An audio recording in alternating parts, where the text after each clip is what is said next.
झुमका है रोलने आहे काशी में कनवाली। अच्छा हम पूछलिए के चोरलक यहाँ के ठोरक लाली हुनकर। भैया 20 टकिए निकल रहा है अजी पर 20 टकिए। एक मिनट झुमका में झुमका है रोलने आहे काशी में कनवाली। हम पूछलिए के चोरलक यहाँ के ठोरक लाली हुनकर।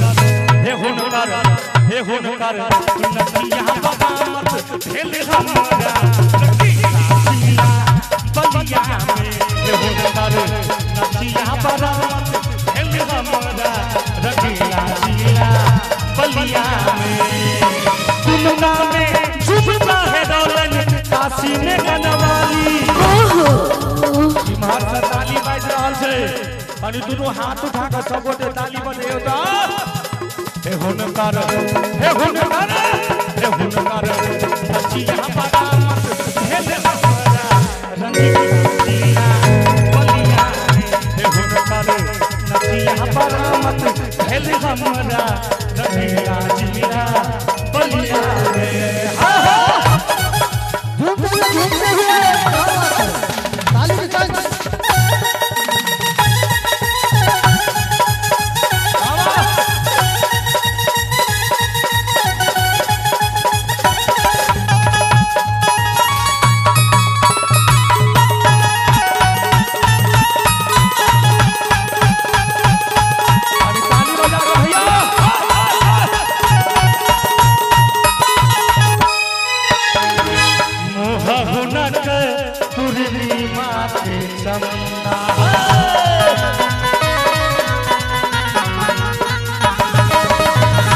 कौन मनुख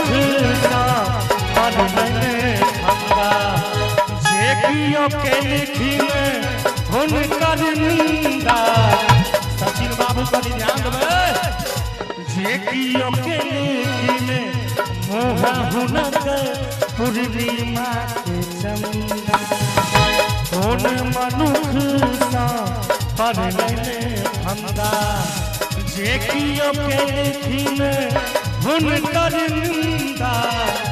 इनका के लेने शर्मिंदा नैन हुनक तुम्हारी हमदर सबलक शहर में हेरोलन कौन लखार हुनकर। हे हुनकर एक मिनट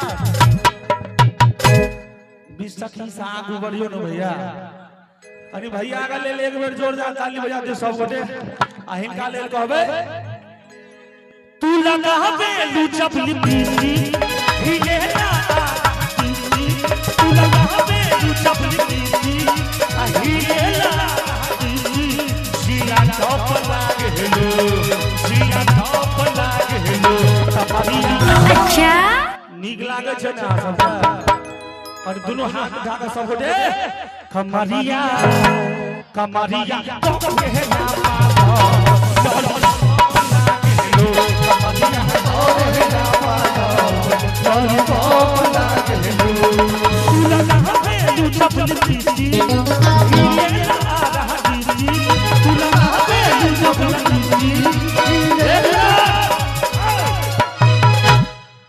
बहुत बहुत धन्यवाद।